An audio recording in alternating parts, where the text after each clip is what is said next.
퇴직 10년 후 통장에 돈이 계속 들어옵니다. 비밀은 이 제도였습니다. 퇴직한 지 10년이 넘은 68세 박정자 씨. 남편이 세상을 떠난 후 혼자 사는 그녀의 하루는 조용했다. 하지만 매달 말일이면 통장에 정확히 15만 원이 들어왔다. 누가 보낸 걸까? 처음엔 잘못 입금된 줄 알았다. 하지만 그 돈의 출처는 정부였다. 박정자 씨는 3년 전 우연히 동네 주민센터에서 기초연금 추가 신청 안내문을 받았다. 이미 연금은 끝났다고 생각했지만 담당 공무원은 말했다. 이건 새로 생긴 제도예요. 65세 이상이면 누구나 가능합니다. 그녀가 신청한 건 기초연금 가상금이었다. 소득이 낮은 어르신들에게 기초연금 외에 매달 최대 15만 원을 추가로 지급하는 제도다. 지자체별로 다르지만 신청만 하면 받을 수 있었다. 그냥 종이 몇 장 적었을 뿐인데 그 다음 달부터 돈이 들어오더라고요.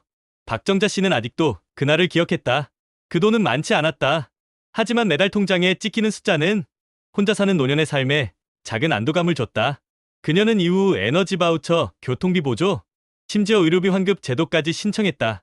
모두 몰라서 안 받았던 돈들이었다. 젊을 때는 세금만 냈지 이런 걸 돌려받을 줄은 몰랐어요. 그녀의 얼굴엔 미소가 번졌다. 퇴직 후에도 돈이 들어오는 이유는 새로 일해서가 아니었다.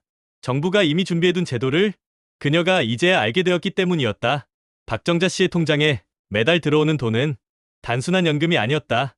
기초연금에 더해 근로장려금 신여금까지 함께 들어오고 있었다.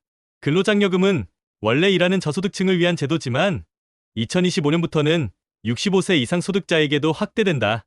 예를 들어 박 씨처럼 월 60만 원 이하 아르바이트 소득이 있으면 연 90만 원, 즉 매달 7만 원 이상이 현금으로 지급된다. 이건 신청만 하면 자동으로 국세청에서 입금해주는 구조다. 그녀가 처음 이 제도를 알게 된 건 동네 경로당에서 열린 시니어 재무교육이었다. 그날 강사가 한 말이 머릿속에 남았다. 정부는 이미 다 만들어놨습니다. 단지 신청하는 사람만 돈을 받습니다. 그 한마디가 그녀의 인생을 바꿨다.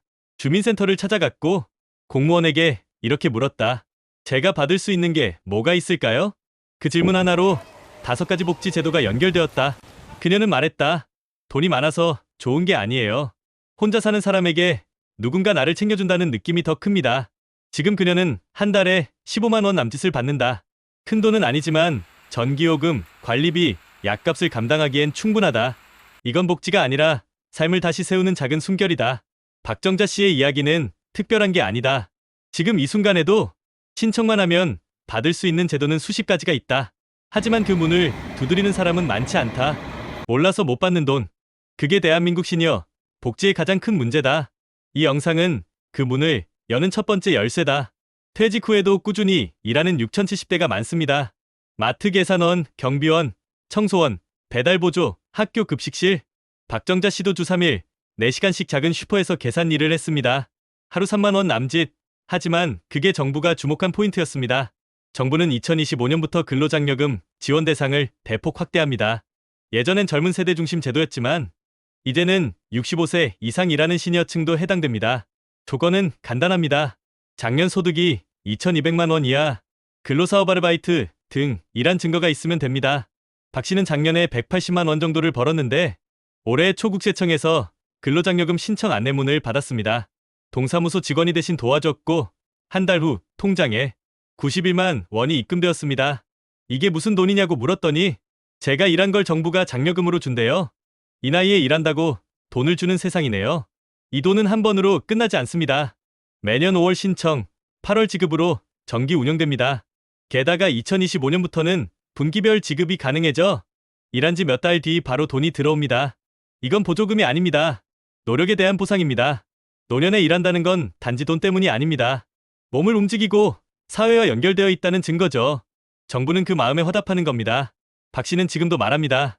나이 들어서 일하니까 불안했는데 이젠 일할수록 정부가 나를 응원해준다는 기분이에요.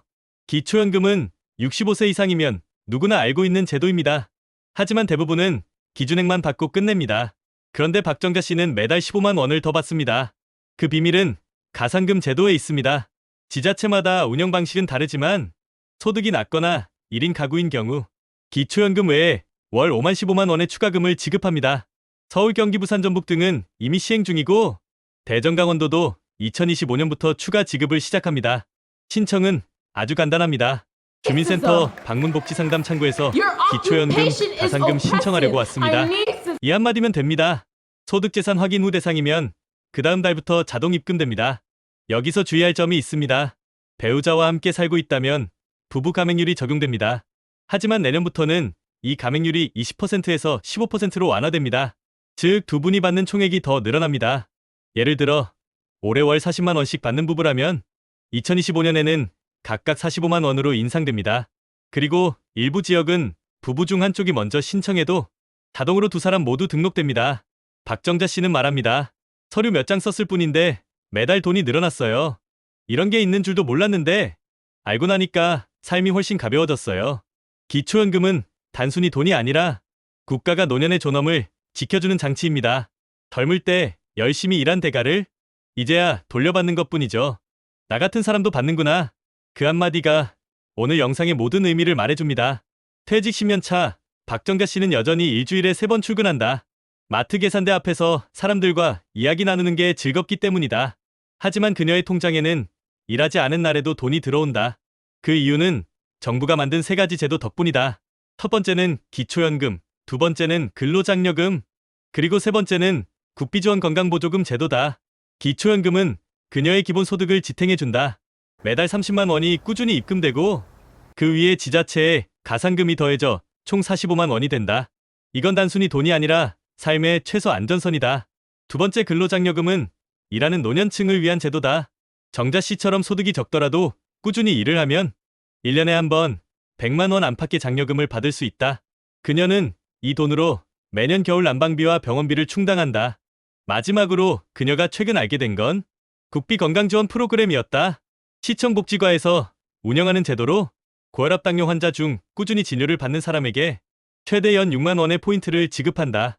이 포인트는 병원비나 약값 결제에 바로 사용할 수 있다. 예전엔 이런 게 있는지도 몰랐어요. 이제는 카드값 문자 대신 정부 지원 입금 문자가 먼저 와요. 그녀는 웃으며 말했다. 삶의 풍족함은 여전히 멀지만 마음의 여유는 생겼다. 일하고 받는 게 당연한 세상이 된 것 같아요. 이건 복지가 아니라 함께 사는 사회의 약속이에요. 아침 7시, 박정자 씨는 라디오를 켜며 하루를 시작한다. 예전 같으면 병원비, 공과금 걱정으로 마음이 무거웠지만 요즘은 조금 다르다. 냉장고 옆에는 복지 일정표가 붙어 있다. 그녀가 직접 만든 것이다. 3월 에너지 바우처 신청, 5월 근로장려금 신청, 10월 건강검진 예약, 12월 기초연금 가산금 확인. 이건 누가 시킨 게 아니다. 한번 신청해보고 나니 내가 나를 돌보는 법을 배우게 된 것이다. 예전엔 세금만 냈다고 생각했는데 이제는 그 세금이 다시 돌아온다는 걸 알았어요. 퇴직 후에도 그녀는 매달 일정한 돈이 들어오고 병원비는 줄었으며 겨울엔 정부가 난방비를 대신 내준다. 이건 기적이 아니다. 정보를 알고 움직인 사람에게 생기는 자연스러운 변화다. 그녀는 요즘 동네 친구들에게 이런 말을 자주 한다. 뉴스엔 안 나와요. 우리가 찾아야 해요. 그리고 그 말은 많은 시니어들의 인생을 바꾸고 있다. 정자 씨의 집에는 이제 작은 변화가 생겼다. 하루를 기록하는 공책이 생겼다. 오늘은 지원금 3만 원이 들어왔다. 이번 달 건강검진 결과 좋음. 짧은 메모 속엔 그녀의 자부심이 묻어난다. 그녀는 말한다. 젊을 땐 몰랐어요. 나이 들어도 세상이 나를 버리지 않았다는 걸. 정부가 준 건 돈이 아니라 다시 살아갈 힘이었다. 퇴직 후에도 박정자 씨는 여전히 주변 사람들에게 복지 이야기를 나눈다. 이거 신청했어요? 그게 뭐예요? 대부분의 대화는 이렇게 시작된다. 박 씨가 복지제도를 알게 된 건 우연이었지만 이제는 그 우연이 누군가에게는 계기가 된다. 그녀는 경로당에서 친구들에게 신청 방법을 알려주고 휴대폰이 어려운 분들을 대신 도와준다. 하지만 그럴 때마다 놀라운 사실을 느낀다. 진짜 몰라서 못 받는 분들이 많아요. 이런 제도는 정부가 알려주지 않으면 그냥 사라진다고 생각하는 분들이 대부분이에요. 복지는 존재하지만 신청하지 않으면 그냥 없는 돈이 된다. 그리고 시니어 세대는 아직도 내가 받을 자격이 있나? 하고 주저한다. 박정자 씨는 말한다. 이건 시혜가 아니에요. 우리가 일해서 낸 세금으로 다시 돌려받는 거예요. 그녀의 말을 들은 한 이웃이 처음으로 에너지 바우처를 신청했다. 그리고 다음 달 진짜 들어왔어요. 하며 웃음을 지었다. 그 웃음은 단순한 기쁨이 아니었다. 나도 아직 누군가의 대상이구나라는 느낌. 그 감정이 노년을 견디게 한다. 복지는 정보에서 시작된다. 뉴스엔 안 나와도 찾아보면 내 삶에 딱 맞는 제도가 있다. 몰라서 못 받는 시대는 끝나야 한다. 이제는 아는 사람이 자신의 권리를 챙길 줄 알아야 한다. 그게 진짜 지혜로운 노후다. 박정자 씨의 하루는 예전과 달라졌다. 매달 통장에 찍히는 금액은 여전히 15만 원 남짓이지만 그 돈의 의미는 훨씬 크다. 세상과 여전히 연결되어 있다는 증거이기 때문이다. 퇴직 이후 많은 사람들은 삶이 멈춘 듯한 공허함을 느낀다. 하지만 그녀는 그 시간을 배움의 시간으로 바꿨다. 처음에는 낯설었던 주민센터, 복지로, 국민연금공단 홈페이지가 이제는 익숙한 일상이 되었다. 예전엔 서류 한 장 쓰는 게 무서웠는데 이제는 내가 먼저 찾아요. 그녀는 정보를 도움받는 수단이 아니라 스스로를 지키는 무기로 쓰고 있었다. 2025년 정부는 시니어 복지 예산을 더 늘린다. 기초연금 인상, 의료비 감면, 교통비 보조금 확대. 하지만 그 모든 변화는 아는 사람에게만 주어진다. 그래서 박 씨는 요즘 사람들에게 이렇게 말한다. 정부는 제도를 만들었어요. 이제 그 문을 여는 건 우리예요. 그녀의 삶은 누군가의 뉴스에 나오지 않는다. 하지만 작은 변화의 파도는 이미 주변으로 번지고 있다. 경로당 친구들, 동네 어르신들, 그리고 그들의 자녀까지. 엄마도 신청했대요. 그 말 한마디가 박 씨에게는 가장 큰 보람이었다. 삶은 여전히 쉽지 않지만 이제 그녀는 더 이상 무력하지 않다. 정보를 알고 스스로 움직이는 사람으로 살고 있다. 이 이야기는 한 사람의 변화지만 결국은 우리 모두의 이야기다. 누군가 알려주지 않아도 이제는 우리가 서로 알려줄 차례다. 뉴스엔 안 나왔지만 이 정보 하나가 내 삶을 바꿨다. 그게 바로 박정자 씨가 전하고 싶은 마지막 말이다. 그리고 지금 이 영상을 보고 있는 당신의 내일에도 그 말이 진짜가 되길 바란다.